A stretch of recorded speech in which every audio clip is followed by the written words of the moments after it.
अस्सलामुअलैकुम। उम्मीद है बच्चों आप सब खैरियत से होंगे। हमने एक्सरसाइज 1.1 स्टार्ट की हुई थी।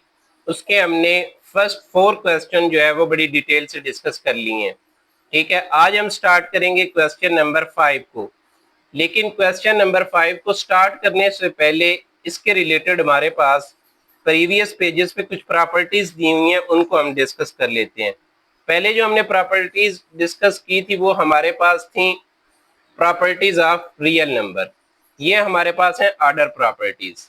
ठीक है, ऑर्डर प्रॉपर्टी से मुराद ये है कि जो जिनमें इक्वल इन इक्वलिटी का साइन आए, ठीक है, दर्जे आए कि कोई बड़ा है कोई छोटा है। ठीक है, हमारे पास फर्स्ट प्रॉपर्टी जो है वो है ट्राइकोटोमी प्रॉपर्टी। ट्राइकोटोमी प्रॉपर्टी से मुराद ये है कि जब भी दो रियल नंबर हमारे पास होते हैं तो उनमें हमारे पास 3 केसेस पॉसिबल हैं। पहला केस ये हो सकता है कि वो दोनों नंबर जो हमने लिए हैं या तो वो दोनों बराबर होंगे या उनमें फर्स्ट वाला नंबर जो है वो हमारे पास बड़ा होगा। ठीक है, या ये हो सकता है कि हमारे पास फर्स्ट वाला नंबर जो है वो छोटा है। इन 3 केसेस के अलावा हमारे पास कोई चौथा केस नहीं है। तो इस प्रॉपर्टी को कहते हैं कि ये हमारे पास है ट्राइकोटोमी प्रॉपर्टी। प्रॉपर्टी नंबर 2 है हमारे पास ट्रांजिटिव प्रॉपर्टी। ट्रांजिटिव प्रॉपर्टी से मुराद ये है कि अगर ए जो है वो बड़ा है बी से एंड बी बड़ा है सी से, तो जाहिर बात है ए जो है वो इन दोनों से बड़ा होगा, बी से भी बड़ा होगा और सी से भी बड़ा होगा। ठीक है, इसी तरह हमारे पास अगर ए छोटा है बी से और बी छोटा है सी से, तो जाहिर सी बात है जो ए है वो हमारे पास छोटा होगा सी से। मिसाल के तौर पे अब ए जो है वो हम फर्ज कर लेते हैं हमारे पास है जी 7 और बी जो है वो हमारे पास है 5। ठीक है, और सी हम फर्ज कर लेते हैं कि ये हमारे पास है 3। अब ए जो है 7 है, 7 जो है वो बड़ा है हमारे पास किस चीज से, 5 से। ठीक है, और 5 बड़ा है हमारे पास 3 से। तो 7 जो है ये लाजमी बात है 3 से बड़ा है। ठीक है, तो ट्रांजिटिव प्रॉपर्टी जो है वो हमें यही चीज बता रही है कि अगर ए जो है वो बड़ा है बी से और बी बड़ा है सी से, तो ए जो है वो लाजमी बात है कि वो भी सी से बड़ा होगा। ठीक है, नेक्स्ट हमारे पास है एडिटिव प्रॉपर्टी। एडिटिव प्रॉपर्टी में वो ये कहता है कि अगर ए जो है वो बड़ा है बी से, ठीक है, तो इसमें हम अगर कोई थर्ड नंबर सी जो है वो दोनों तरफ ऐड कर दें, ए के साथ भी सी ऐड कर दें और बी के साथ भी जो है वो हम सी ऐड कर दें, तो इनमें सिंबल का कोई जो है चेंज नहीं आएगा, दोनों नंबर जो है वो सेम रहेंगे। ठीक है, फर्ज कर लेते हैं हमारे पास ए जो है वो 5 है, ठीक है, और बी जो है वो हमारे पास 3 है, जबकि सी हमारे पास 2 है। अब 5 जो है वो बड़ा है हमारे पास 3 से। अब इन दोनों में हम सी नंबर जो है दोनों तरफ ऐड कर दें, ए के साथ भी ऐड करेंगे और बी के साथ भी ऐड करेंगे, तो ये हमारे पास बनेगा 5 + 2 और ये बनेगा 3 + 2। अब ये 7 आ जाएगा और ये हमारे पास 5 आ जाएगा। तो देखें हमारे पास सिंबल जो है वो चेंज नहीं हुआ, 7 अब भी बड़ा है 5 से। ठीक है, और पहले भी 5 जो था वो बड़ा था 3 से, अब 7 जो है वो बड़ा है 5 से। तो हमारे पास सिंबल जो है वो तब्दील नहीं हुआ। ठीक है, तो ये हमारे पास एडिटिव प्रॉपर्टी है। इसी तरह इसी का उल्ट है कि अगर ए जो है वो छोटा होगा बी से और इसमें हम कोई सी नंबर जो है वो दोनों तरफ ऐड कर देंगे, तो हमारे पास सिंबल में कोई तब्दीली नहीं आएगी। नेक्स्ट हमारे पास प्रॉपर्टी है मल्टीप्लिकेटिव प्रॉपर्टी। मल्टीप्लिकेटिव प्रॉपर्टी से मुराद भी यही है कि अगर ए बड़ा है बी से और उसको हम किसी सी नंबर से दोनों तरफ ज़रब दे दें, ए के साथ भी ज़रब दें और बी के साथ भी ज़रब दें, तो हमारे पास सिंबल में कोई तब्दीली नहीं आएगी। लेकिन शर्त क्या होनी चाहिए, सी जो है वो ग्रेटर देन 0 होना चाहिए।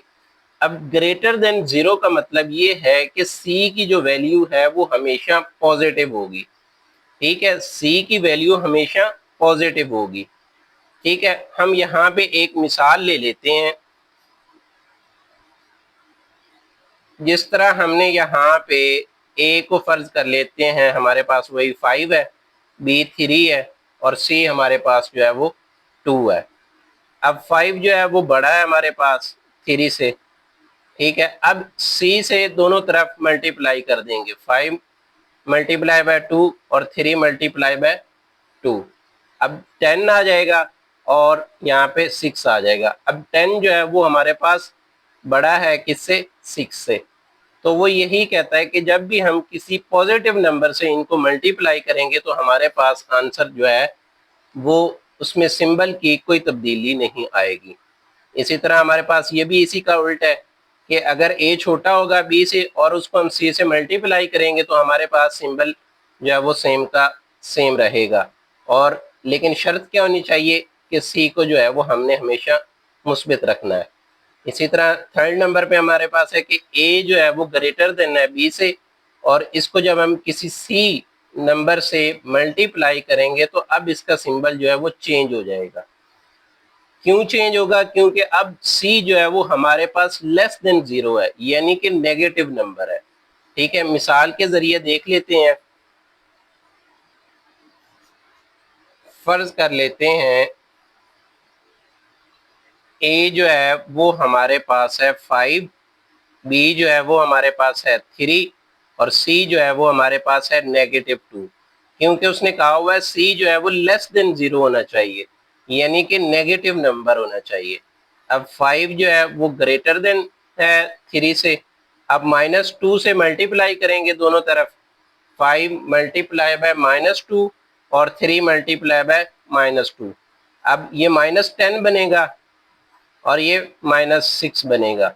अब पहले ये सिंबल ग्रेटर की इस जानिब थी, ठीक है, लेफ्ट साइड पे थी, जबकि लेस देन वाली जो थी वो राइट साइड पे थी। अब इसके उल्ट हो जाएगा, ठीक है। अब -6 जो है ये बड़ा है, -10 जो है ये हमारे पास छोटा है। माइनस की रकम जितनी बड़ी होगी असल में वो उतनी ही छोटी होगी, जबकि माइनस की रकम जितनी छोटी होगी असल में उसकी वैल्यू जो है वो उतनी बड़ी होगी, ठीक है। ये भी इसी तरह सेम इसी का उल्ट है। नेक्स्ट हमारे पास है कि ए जो है वो ग्रेटर देन है बी के साथ एंड सी जो है वो ग्रेटर देन है डी के साथ। अब ए जो है वो बी से बड़ा है जबकि सी जो है वो डी से बड़ा है। अब ए सी को आपस में ज़रब दे देंगे, यानी बड़े नंबर को बड़े नंबर से और छोटे नंबर को छोटे नंबर से। तो जाहिर बात है हमारे पास सिंबल में कोई तब्दीली नहीं आएगी, क्योंकि हमने बड़े नंबर को बड़े नंबर से मल्टीप्लाई किया, यानी बड़े नंबर एक साइड पे कर दिए हैं और छोटे नंबर जो हैं वो हमने एक साइड पे कर दिए हैं। बड़े नंबर को बड़े नंबर से ज़रब देंगे तो बड़ी वैल्यू आएगी, जबकि छोटे नंबर को छोटे नंबर से मल्टीप्लाई करेंगे तो हमारे पास वैल्यू जो है वो छोटी आ जाएगी, यानी एक साइड पे बड़े आ जाएंगे और एक साइड पे छोटे आ जाएंगे। तो सिंबल में हमारे पास कोई तब्दीली नहीं आएगी। नेक्स्ट है हमारे पास डिवीजन प्रॉपर्टी। डिवीजन प्रॉपर्टी जो है वो ये कहती है कि अगर ए जो है वो छोटा है बी के साथ, ठीक है, अगर ए छोटा है बी से और जब हम इसको किसी सी नंबर से डिवाइड करेंगे तो हमारे पास सिंबल जो है वो चेंज नहीं होगा। और ये कब होगा, जब सी जो है वो ग्रेटर देन 0 होगा, यानी सी की वैल्यू जो है वो पॉजिटिव होगी, 0 से ग्रेटर होगी, 1 2 3 4 होगी। मिसाल के जरिए इसको समझ लेते हैं। ए जो है उसको हम फर्ज कर लेते हैं ये हमारे पास है 6, बी जो है वो हमारे पास है 8, जबकि सी जो है वो हमारे पास है 2। अब 6 जो है वो लेस देन है 8 से, ठीक है। अब सी को हमने दोनों तरफ डिवाइड करवाना है तो 6/2 हो जाएगा और इधर 8/2 हो जाएगा। अब इसकी वैल्यू हमारे पास क्या आएगी 3 और इसकी वैल्यू क्या आएगी 4। अब 3 जो है वो हमारे पास लेस देन है 4 से, 4 हमारे पास ग्रेटर है 3 जबकि लेस है। तो यही चीज हम कह रहे हैं कि जब भी हम किसी पॉजिटिव नंबर से डिवाइड करेंगे तो हमारे पास साइन में कोई तब्दीली नहीं आएगी। इसी तरह सेम यही प्रॉपर्टी है कि अगर ए जो है वो हमारे पास लेस देन है बी से और उसको हम किसी नेगेटिव नंबर से अब यहाँ पे डिवाइड करेंगे तो अलामत जो है वो तब्दील हो जाएगी। पहले यहाँ पे लेस देन की थी, अब यहाँ पे हमारे पास ग्रेटर देन की आ जाएगी। ठीक है, इसी तरह यहाँ पे भी है कि अब a जो है वो बड़ा है b से, और अगर उसको हम किसी पॉजिटिव नंबर से तकसीम करेंगे तो हमारे पास अलामत में कोई तब्दीली नहीं आएगी। लास्ट पे हमारे पास आखिरी प्रॉपर्टी है, हमारे पास प्रॉपर्टी जो है उसमें ये है कि अगर इन दोनों के साइन जो है वो सेम हो, दोनों या तो पॉजिटिव हों या दोनों नेगेटिव हों, अगर इनको हम उल्ट कर दें, ठीक है, जिस तरह हमारे पास फर्ज कर लेते हैं 2/3 है, इसको अगर हम 3/2 कर देंगे तो ये हमारे पास आ जाएगा कि ये इसका रेसिप्रोकल है। ठीक है, इसी तरह हमारे पास a/1 है, b/1 है, तो वो कह रहा है कि a जो है वो लेस देन हो b से, और उनको अगर हम इनका रेसिप्रोकल ले लें यानी उल्ट ले लें तो हमारे पास साइन भी जो है वो भी उल्ट हो जाएगा। ठीक है, मिसाल के जरिए समझते हैं। a हमारे पास फर्ज कर लेते हैं 6 है, b जो है वो हमारे पास 8 है, और c हमारे पास जो है वो 2, a हमारे पास 6 है, b हमारे पास जो है वो 8 है। अब 6 जो है ये हमारे पास छोटा है 8 से, अब अगर 1/6 और इधर आ जाएगा 1/8। ठीक, अब 1/6 की अगर हम वैल्यू फाइंड करें कैलकुलेटर से तो ये हमारे पास आएगी 0.16, ये आ जाएगी हमारे पास 0.16। ठीक है, इसी तरह अब हम वैल्यू फाइंड करते हैं 1/8 की, तो ये हमारे पास आ जाएगा 0.125, 0.125। ठीक है, अब 0.16 जो है वो हमारे पास ग्रेटर देन है 0.12 से। ठीक है, पहले 6 जो था वो लेस था, अब हमारे पास अलामत जो है वो उल्ट हो गई है, अब ये चीज जो है वो ग्रेटर बन गई है और ये हमारे पास स्मॉलर है। ठीक है, तो यही रेसिप्रोकल प्रॉपर्टी हमें कहती है कि जब भी हम उल्ट लेंगे तो साइन भी हमारे पास उल्ट हो जाएंगे। ठीक है, अब हम क्वेश्चन नंबर 5 को देख लेते हैं। पार्ट नंबर 1 है हमारे पास -3 is less then -1 implies 0 is less then 2। अब यहाँ पे -3 जो है वो किस में कन्वर्ट हो गया है? 0 में। तो -3 जो है वो 0 में कब होगा? जब इसमें हम +3 ऐड करेंगे। ठीक है, अगर हमने एक साइड पे +3 ऐड किया तो जाहिर बात है हम दूसरी साइड पे भी +3 ऐड करेंगे। ठीक है, तो ये हमारे पास आ जाएगा 0 इज लेस देन 2। अब ये हमारे पास कौन सी प्रॉपर्टी है? एडिटिव प्रॉपर्टी, क्योंकि हमने दोनों जानिब जो है वो एक सी नंबर को ऐड किया है, तो ये हमारे पास आ जाएगा एडिटिव प्रॉपर्टी, एडिटिव प्रॉपर्टी।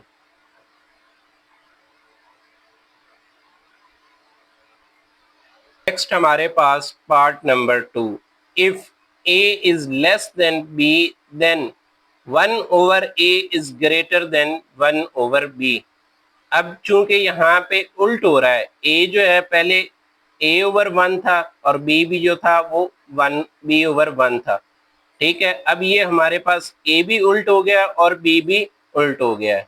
ठीक है, तो उल्ट जो है वो हमारे पास, हमने लास्ट प्रॉपर्टी पढ़ी थी, वो हमारे पास क्या थी? Reciprocal property, reciprocal property.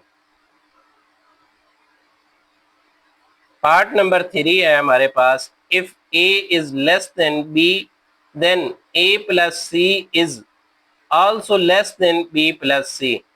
अब a जो है वो हमारे पास छोटा है b से, उसमें हमने कोई c नंबर जो है वो दोनों तरफ ऐड कर दिया है, तो हमारे पास ये प्रॉपर्टी कौन सी होगी? एडिटिव प्रॉपर्टी होगी, क्योंकि हम दोनों तरफ सी नंबर जो है वो ऐड कर रहे हैं, तो ये हमारे पास कौन सी प्रॉपर्टी होगी? Additive property.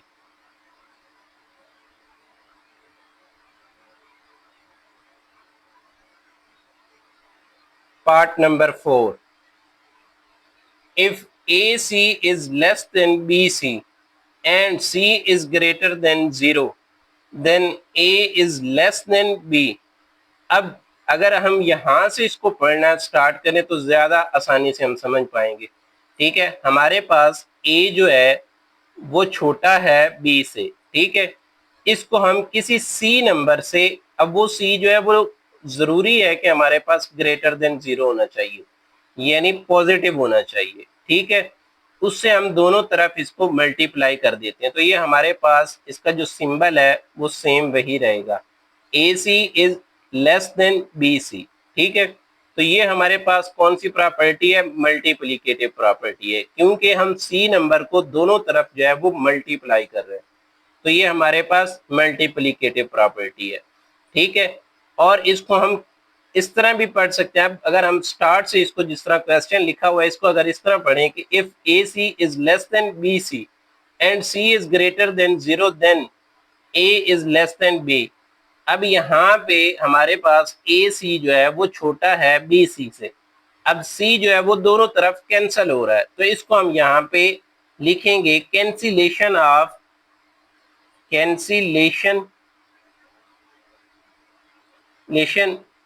प्रॉपर्टी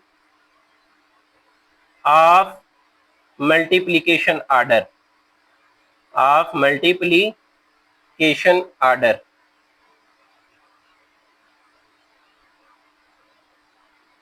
ठीक है, क्योंकि C जो है वो दोनों तरफ, अगर यहां से पढ़ना स्टार्ट करें तो C जो है वो दोनों तरफ मल्टीप्लाई हो रहा है, तो ये कौन सी होगी, मल्टीप्लीकेशन। क्योंकि C जो है वो अगर हम इस साइड से पढ़ना स्टार्ट करें तो C जो है वो हमारे पास मल्टीप्लाई हो रहा है, तो ये हमारे पास कौन सी प्रॉपर्टी होगी, मल्टीप्लीकेशन प्रॉपर्टी होगी। ठीक है, लेकिन सेम इस साइड से C जो है वो हमारे पास मल्टीप्लाई में था लेकिन कैंसल हो रहा है, तो ये हमारे पास होगा cancellation property of multiplication order.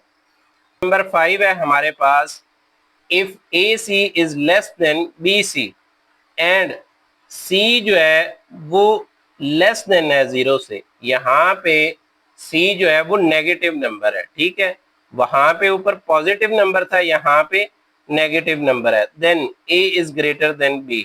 अब उसने नेगेटिव नंबर से मल्टीप्लाई किया है तो हमारे पास इसका जो सिंबल है वो चेंज हो गया, पहले लेस देन था अब हमारे पास ग्रेटर देन हो गया, तो ये भी सेम हमारे पास कैंसिलेशन प्रॉपर्टी है, कैंसिलेशन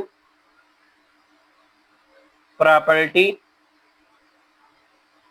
ऑफ मल्टीप्लिकेशन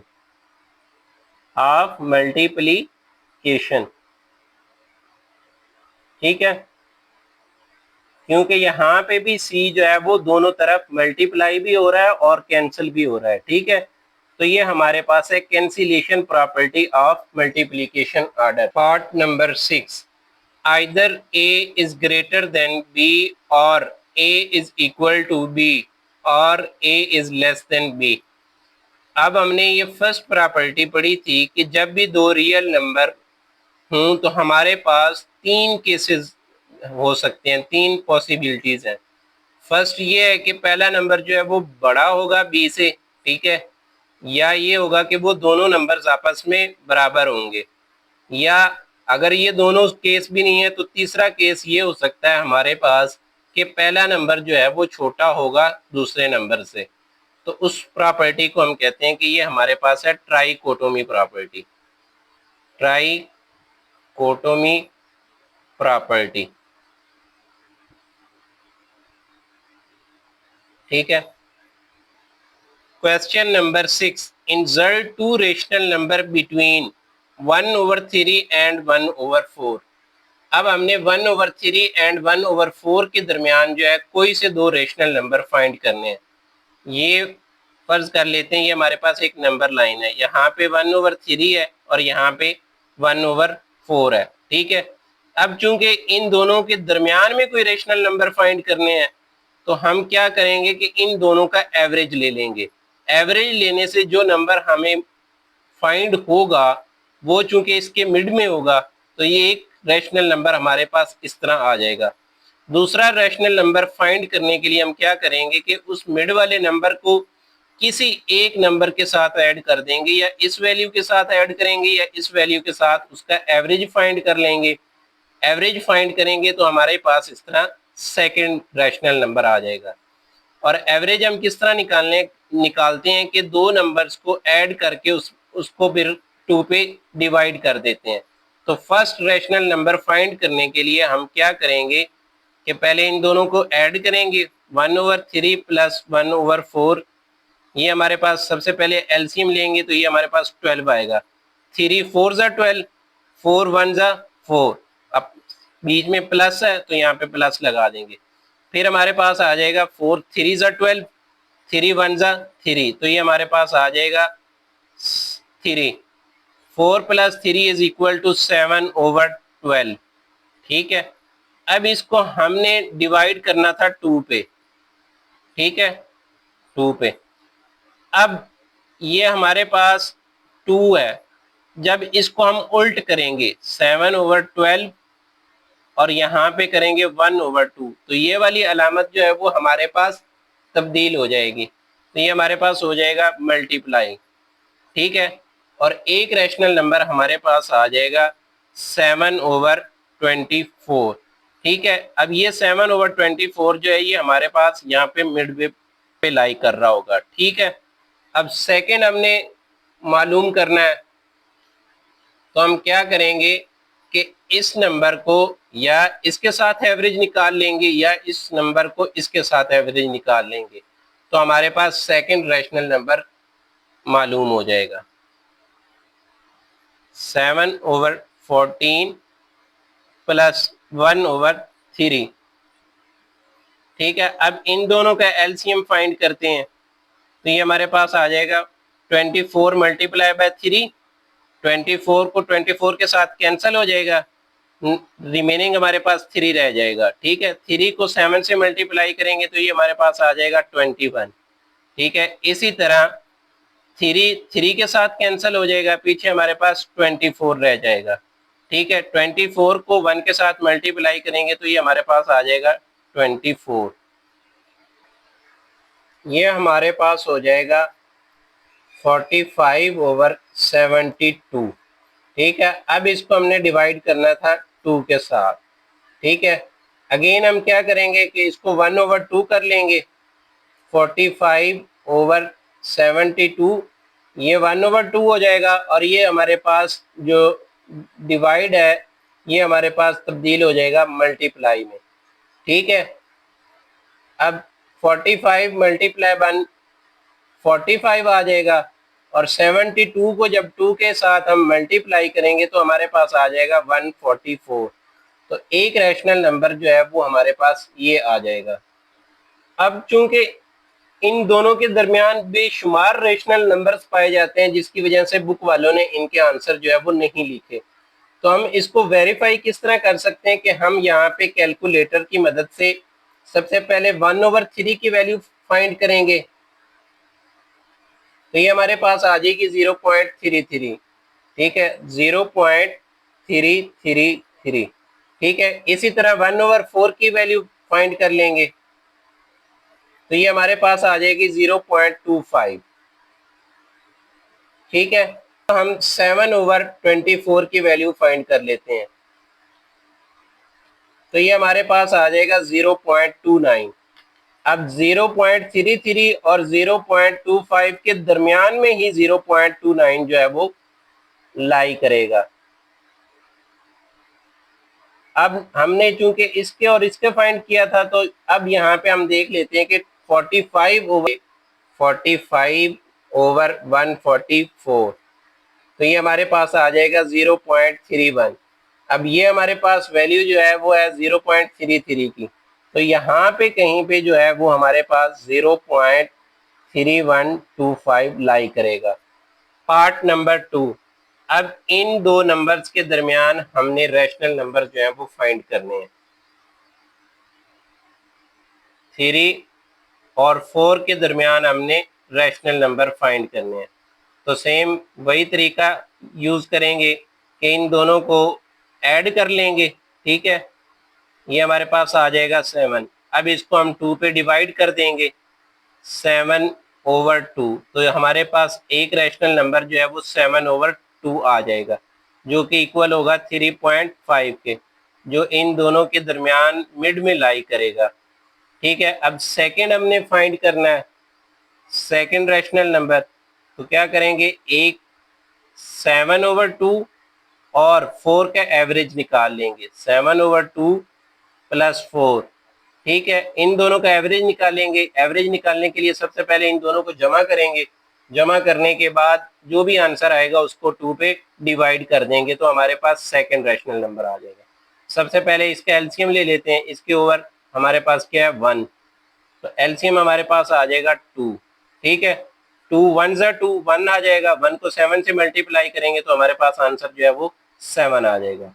इसी तरह 1 2 ज़ा 2, अब 2 हमारे पास आंसर आया, 2 को 4 से मल्टीप्लाई करेंगे तो हमारे पास आंसर क्या आएगा 8। 7 प्लस 8 हमारे पास इक्वल है 15/2। ठीक है, अब हमारे पास आंसर जो है वो 15/2 आया है, इसको अब हम 2 पे डिवाइड कर देंगे। ठीक है, अब ये 1/2 होगा तो ये हमारे पास अलामत जो है, सिंबल जो है वो चेंज हो जाएगा मल्टीप्लाई में, तो ये हमारे पास आ जाएगा 15/4। फर्स्ट हमारे पास जो रैशनल नंबर आया वो आया 7/2 और दूसरा हमारे पास आया है 15/4।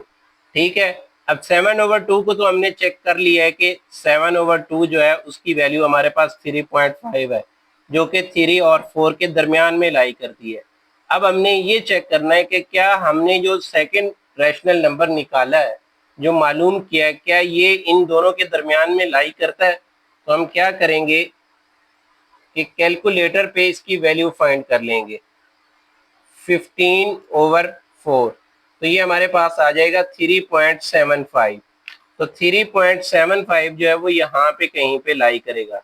तो इसका मतलब ये है कि हमने जो दो रैशनल नंबर फाइंड किए हैं वो बिल्कुल एक्यूरेट है। पार्ट नंबर 3, अब फर्स्ट रैशनल नंबर फाइंड करने के लिए सबसे पहले इन दोनों को ऐड करेंगे, तो ये अब चूंकि इन दोनों के हमारे पास डिनोमिनेटर सेम है, तो नॉमिनेटर जो है वो वैसे ही ऐड हो जाएंगे, तो ये हमारे पास आंसर आ जाएगा 7/5। ठीक है, अब इसको हम 2 पे डिवाइड कर देंगे, तो ये हमारे पास आएगा 7/5 मल्टीप्लाई बाय 1/2। ठीक है, तो हमारे पास फर्स्ट जो रैशनल नंबर है वो आ जाएगा 7/10। अब हमने सेकंड रैशनल नंबर फाइंड करना है, तो सेकंड रैशनल नंबर के लिए हम क्या करेंगे कि 7/10 और 4/5 का या 3/5 का, जिस मर्जी का चाहे आप एवरेज निकाल लें। मैं 4/5 का एवरेज निकाल रहा हूँ, तो 7/10 प्लस 4/5, इन दोनों का हमारे पास एलसीएम जो है वो हमारे पास क्या आएगा 10 आएगा। ठीक है, अब 10 1 ज़ा 10, 1 आ गया, उस 1 को हमने 7 से मल्टीप्लाई किया तो हमारे पास यहाँ पे आंसर जो है वो 7 आ गया। नेक्स्ट हमारे पास आ जाएगा 5 2 ज़ा 10, 2 को 4 से मल्टीप्लाई करेंगे तो हमारे पास आ जाएगा 8, तो ये हमारे पास आ जाएगा 15/10। अब इसको हमने डिवाइड करना है 2 के साथ, या तो इस तरह लिख लें या हमारे पास ये चीज़ बन जाएगी 15/10 मल्टीप्लाई बाय 1/2। तो हमारे पास सेकंड जो रैशनल नंबर आ जाएगा वो आएगा 15/20।